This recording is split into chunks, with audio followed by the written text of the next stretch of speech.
Hello viewers, welcome to Suman TV. ఈరోజు మనం మాట్లాడుకోబోయే topic diabetic retinopathy. So అసలు ఈ డయాబెటిక్ రెటినోపతి అంటే ఏంటి, దీనివల్ల ఫ్యూచర్లో ఐ ప్రాబ్లమ్స్ ఎట్లా ఉంటాయి, సో కంటి చూపును కోల్పోయే అవకాశం ఉంటుందా, సో మరి దీనికి ట్రీట్మెంట్ విధానం ఎలా ఉంటుంది, ఇలాంటి విషయాల గురించి ఎక్స్ప్లెయిన్ చేయడానికి మనతో పాటు ఉన్నారు అమెరికన్ లేజర్ ఐ హాస్పిటల్ నుంచి ఐ సర్జన్ డాక్టర్ ఆఫ్తాబ్ గారు.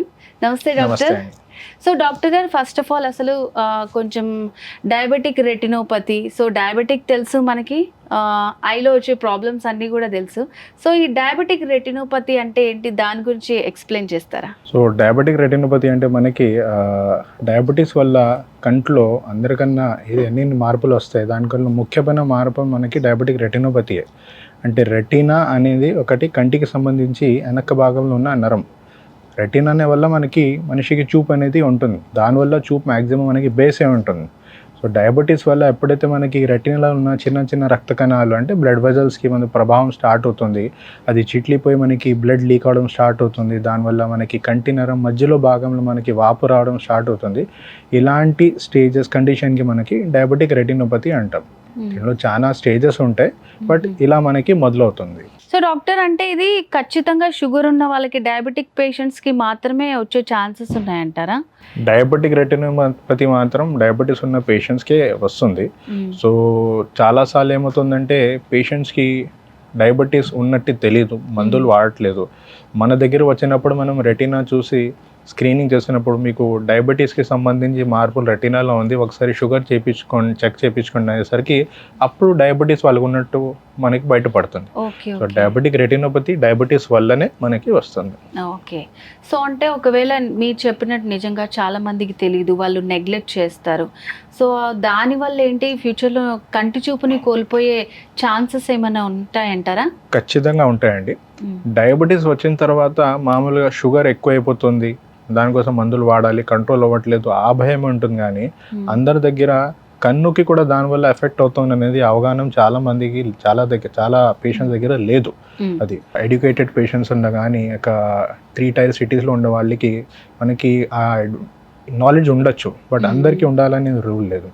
సో అది మనం నెగ్లెక్ట్ చేసిన తర్వాత ఇనీషియల్ స్టేజెస్లో మనకి డయాబెటిక్ రెటినోపతిలో పేషెంట్కి సిమ్టమ్స్ అనేది కూడా పెద్దగా ఎక్కువగా ఉండవు, కానీ లోపల మాత్రం చేంజెస్ మనకి స్టార్ట్ అయిపోతాయి. సో అది ఎప్పుడు మనకి తెలుస్తుందంటే పేషెంట్ మన దగ్గర చూపు కనిపించట్లేదు అనే స్టేజ్కి వస్తారు. సో అప్పుడు ఏ స్టేజ్లో నరం ఉంది, మనకి డయాబెటిక్ రెటినోపతిలో ఏ స్టేజ్లో ఎఫెక్ట్ అయిందని, సో దాన్ని బట్టి విజన్ ప్రోగ్నోసిస్ ఎలా ఉంటుందని మనం చెప్పగలుగుతాం. ఓకే. సో అంటే మోస్ట్లీ అందరూ ఆ చూపు పోతుంది, అస్సలు కనిపించట్లేదు అన్న స్టేజ్లో వస్తుంటారనమాట. సో అంటే మీరు ఇందాక చెప్పారు కదా స్టేజెస్ ఉంటాయని, సో దీన్ని ఎట్లా మనం గుర్తించాలి, ఎట్లా డయాగ్నోస్ చేయాలంటే? కరెక్ట్. సో మనకి అందరికన్నా ముఖ్యం ఏంటంటే డయాబెటీస్ వచ్చిన తర్వాత మీరు ఖచ్చితంగా రెటీనా కన్ను స్క్రీనింగ్ అనేది చేయించుకోవాలి. మీకు 10 సంవత్సరాల నుంచి ఉంది, 15 సంవత్సరాల నుంచి ఉంది, 15 రోజుల నుంచి ఉంది కాదు. వన్స్ యు ఆర్ డయాబెటిక్, మీకు డయాబెటిక్ రెటినోపతి వచ్చే రిస్క్ జోన్లో మీరు వచ్చేసారు. ఎన్ని సంవత్సరాల నుంచి ఉంది వల్ల మనకి ఆ రిస్క్ మనకి ఎక్కువ ఉందా తక్కువ ఉందా అది మాత్రమే చేంజ్ అవుతుంది. సో మనం వచ్చి ఎగ్జామిన్ చేయించుకుంటే మీరు మీ కంటి సర్జన్ దగ్గర, ఆఫ్థాల్మాలజిస్ట్ దగ్గర రెటీనా స్క్రీనింగ్ చేసిన తర్వాత రెటీనా ఒకవేళ బాగుంటే మనం పేషెంట్కి ఎవ్రీ 6 months వచ్చి మీరు రెటీనా చెకప్ చేయించుకోండి, డయాబెటీస్ ఉంది కాబట్టి అంటాం. రెటీనాలో ఆల్రెడీ మార్పులు ఉంటే, మార్పులు ఏ స్టేజ్లో ఉన్నాయి దాన్ని బట్టి మనం పేషెంట్కి ట్రీట్మెంట్ ఇస్తాం. ప్రివెన్షన్ ట్రీట్మెంట్ కానీ, లేకపోతే స్టార్టింగ్ స్టేజెస్లో మనకి అంటే చిన్న రక్తం చుక్కలు రావడం కానీ మనకి అలాంటి స్టేజెస్లో మనం పేషెంట్ ప్రాపర్ షుగర్ కంట్రోల్ చేసుకుంటే అండ్ మనం ఇచ్చే మెడికేషన్ డ్రాప్స్ ద్వారా అయితే అది కంట్రోల్ అయిపోతుంది, రివర్స్ అవుతుంది ఒక వరకు. అలా కాకుండా నెగ్లెక్ట్ అయితే మనకి ఆ బ్లడ్ వెజల్స్లో బ్లడ్ లీక్ అవ్వడం ఇంకా ఎక్కువ స్టార్ట్ అవుతుంది. మనకి కంటి నరం మధ్యలో భాగం అంటే దాన్ని మ్యాక్యులా అంటాం, దాంట్లో వాపు రావడం స్టార్ట్ అవుతుంది. ఒక్కసారి దాన్ని డయాబెటిక్ మ్యాక్యులర్ ఎడిమా అంటాం. ఒక్కసారి డయాబెటిక్ మ్యాక్యులర్ ఎడిమా వస్తే విజన్ అనేది మనకి చాలా వరకు డ్యామేజ్ అవుతుంది. చాలామంది పేషెంట్స్ ఆ స్టేజ్కి మన దగ్గర వస్తారు. సో డెఫినెట్లీ ఆ స్టేజ్లో కూడా మనం ట్రీట్మెంట్ చేయొచ్చు. దానికోసం ఇంట్రావిట్రల్ అంటే రెటీనాలో మనం కంటి లోపల మనం ఒకటి ఇంజెక్షన్స్ ఇస్తాం. ఆ డ్రగ్ వల్ల మనకి ఆ వాపుని మనం కంట్రోల్ చేస్తాం. కొంతవరకు మనం బ్లడ్ వెజల్స్ని కూడా మనం ట్రీట్ చేయొచ్చు. అలా కాకుండా లేజర్స్ ఉంటాయి, పిఆర్పి లేజర్స్ అంటాం. ఆ పిఆర్పి లేజర్స్ వల్ల మనం లీకింగ్ బ్లడ్ వెజల్స్ మనం కాగులేట్ అంటే దాన్ని అక్కడితో ఆపగలుగుతాం. సో ఈ అన్నీ మనం మెడికల్లీ కంట్రోల్ చేయొచ్చు. ఈ అంతా కాకుండా మనకి ఇనీషియల్ స్క్రీనింగే చేసుకుంటే షుగర్ వచ్చినప్పుడు ఇంత స్టేజ్ వరకు కూడా చాలామంది పేషెంట్స్ వెళ్ళకుండా మనం మెడికేషన్స్ ద్వారా మనకి వాళ్ళకి కంట్రోల్. ఇప్పుడు మనకి చాలా సప్లిమెంట్స్ ఉన్నాయి, రెటినాల్ సప్లిమెంట్స్ ఉన్నాయి. ఎందుకంటే డయాబెటిక్ రెటినోపతి, డయాబెటీస్ వల్ల కంటి నరంలో మనకి మార్పులు రాకుండా మనకి సప్లిమెంట్స్ ఉన్నాయి డెఫినెట్లీ. సో ఆ సప్లిమెంట్స్ మనం స్టార్ట్ చేస్తాం. ఎర్లీ స్టేజెస్లో మనం డ్రాప్ స్టార్ట్ చేస్తాం. సో ఇలాంటివి మొత్తం మనం చేయొచ్చు ఇనీషియల్ స్క్రీనింగ్లో మనం డయాగ్నోస్ చేయగలిగితే. ఓకే. సో ఇప్పుడు అమెరికన్ లేజర్ ఐ హాస్పిటల్లో పూర్తిగా ఈ డయాబెటిక్ రెటినోపతి వల్ల కంటి చూపు కోల్పోయిన వాళ్ళకి ఎట్లాంటి ట్రీట్మెంట్ ఉంటుందంటారు? సర్జరీయే చేసుకోవాలా, లేకపోతే లేజర్స్ ఉంటాయా? ఎట్లాంటి ట్రీట్మెంట్స్ అవైలబుల్గా ఉంటాయి? డయాబెటీస్ వల్ల ఒక పేషెంట్కి సర్జరీ అవసరం పడుతుందంటే పేషెంట్కి ఆల్రెడీ అడ్వాన్స్ డయాబెటిక్ రెటినోపతి ఉన్నట్టు అర్థం. ఎందుకంటే ఇనీషియల్ అంటే పెద్దగా చూసుకుంటే 2 మెయిన్ స్టేజెస్ ఉంటాయండి. నాన్ ప్రొలిఫరేటివ్ డయాబెటిక్ రెటినోపతి అంటాం, ప్రొలిఫరేటివ్ డయాబెటిక్ రెటినోపతి అంటాం. పేషెంట్స్కి మామూలుగా అర్థం కావాలంటే నాన్ ప్రొలిఫరేటివ్ డయాబెటిక్ రెటినోపతిలో మనకి చిన్న చిన్న బ్లడ్ స్పాట్స్ రావడం, బ్లడ్ వెజల్స్ లీక్ అవ్వడం, అండ్ నేను ఇందాక చెప్పినట్టు కంటి నరం మధ్యలో భాగంలో వాపు రావడం, డయాబెటిక్ మ్యాక్యులర్ ఎడిమా, ఇవన్నీ ఉంటాయి మనకి. ఈ స్టేజ్లో మనం కంట్రోల్ చేయించుకొని ట్రీట్మెంట్ చేయించుకుంటే మెడికల్లీ మనం ట్రీట్మెంట్ చేసుకోవచ్చు. ప్రొలిఫరేటివ్ డయాబెటిక్ రెటినోపతి స్టేజ్ అయిన తర్వాత మనకి చిన్న చిన్న కొత్త బ్లడ్ వెజల్స్ మనకి రెటినాలో గ్రో ఉంటాయి. దాన్ని మనం న్యూవాస్కులరైజేషన్ చెప్తాం.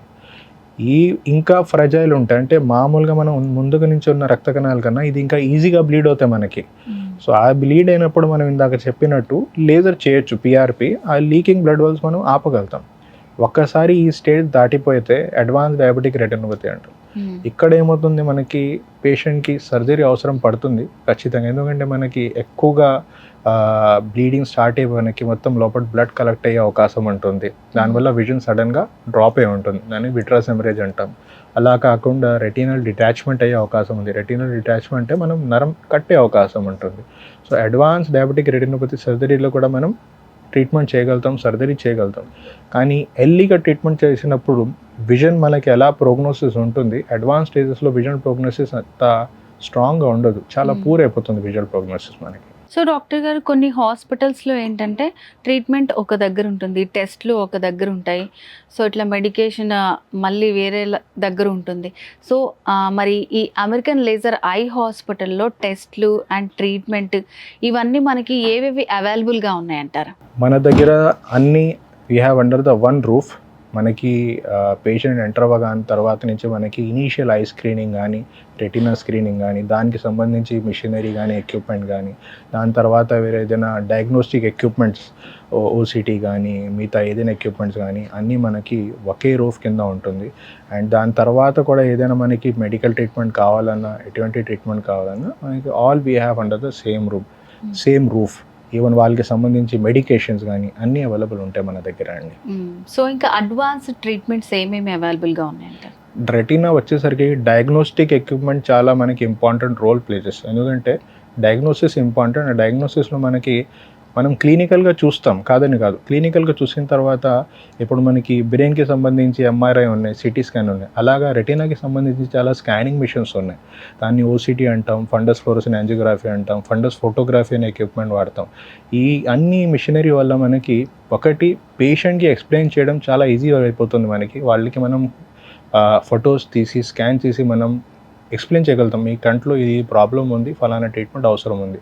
దాంతోపాటు యాజ్ అ డాక్టర్ మనకు కూడా ఈజీ కండిషన్ అసెస్ చేసి ఏ స్టేజ్లో ఎలాంటి ట్రీట్మెంట్ ఇవ్వాలి. సో ఇలాంటివి అన్ని లేటెస్ట్ ఎక్విప్మెంట్స్ మన దగ్గర అవైలబుల్గా ఉంటాయండి. సో డాక్టర్ గారు, ఇప్పుడు సర్జరీ చేసుకున్న తర్వాత పేషెంట్ ఎట్లాంటి జాగ్రత్తలు తీసుకోవాలంటారు?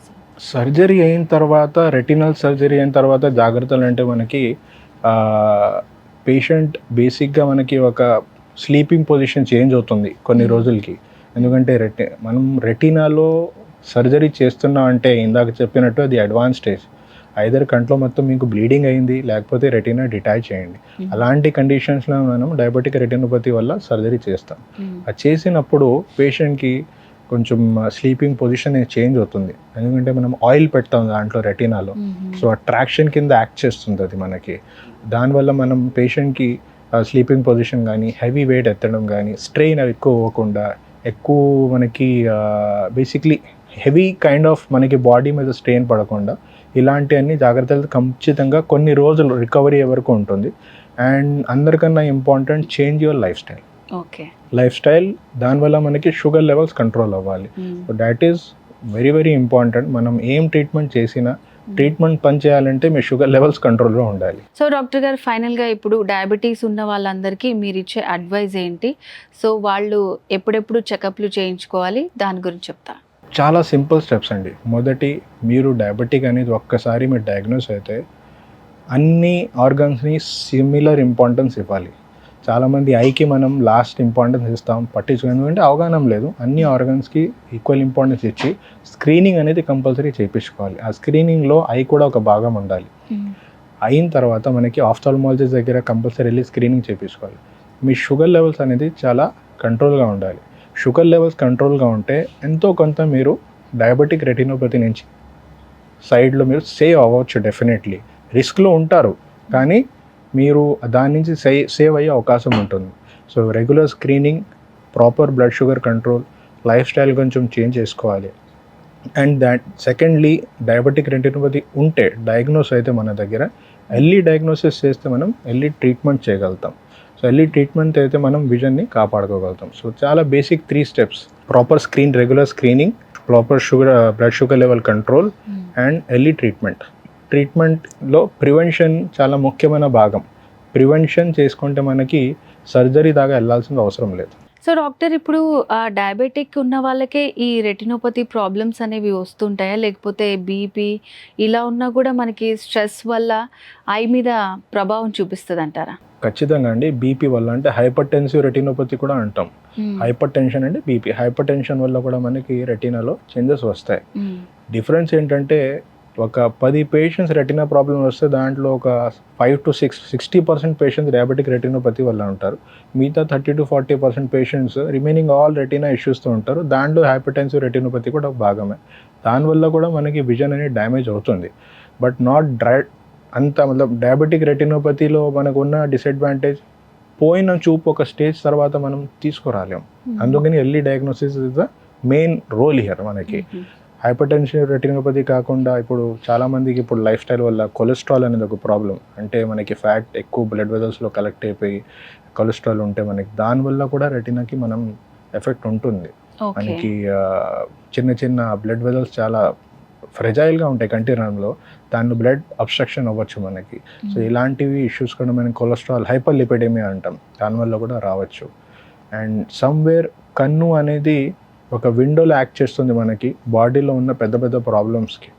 సో దానివల్ల మనం పేషెంట్స్ని ఫలానా ఈ ప్రాబ్లం ఉంది, డయాగ్నోస్ అయ్యి మీరు ఒకసారి చెక్ చేయించుకోండి జనరల్ ఫిజిషియన్ దగ్గర. సో అలా కూడా చాలా సందర్భాలు మనకి అవుతుంది అది. Okay doctor, American laser eye హాస్పిటల్లో ఈ డయాబెటిక్ రెటినోపతికి సంబంధించి ట్రీట్మెంట్ విధానం ఎలా ఉంది, ఎలాంటి టెస్ట్లు జరుగుతాయి, సో వీటన్నిటి గురించి చాలా బాగా ఎక్స్ప్లెయిన్ చేశారు. Thank you so much. So viewers, విన్నారు కదండి డాక్టర్ గారు చెప్పింది. నిజంగానే షుగర్ వచ్చినప్పుడు చాలామంది లాస్ట్లో టెస్ట్ చేసుకునేది ఐకి సంబంధించి. సో ఏదైనా సరే మనం ప్రాబ్లమ్ స్టార్టింగ్లోనే గుర్తించామంటే ట్రీట్మెంట్ కూడా చాలా ఈజీగా ఉంటుంది. సో మరి అమెరికన్ లేజర్ హాస్పిటల్స్కి సంబంధించి మీకు ఏమైనా డీటెయిల్స్ కావాలనుకుంటే స్క్రీన్ మీద కనిపిస్తున్న నెంబర్కి కాల్ చేసి కంప్లీట్ డీటెయిల్స్ తెలుసుకోవచ్చు. సో ఇది వాళ్ళ స్పెషల్ వీడియో. నేను జ్యోతి, నమస్తే.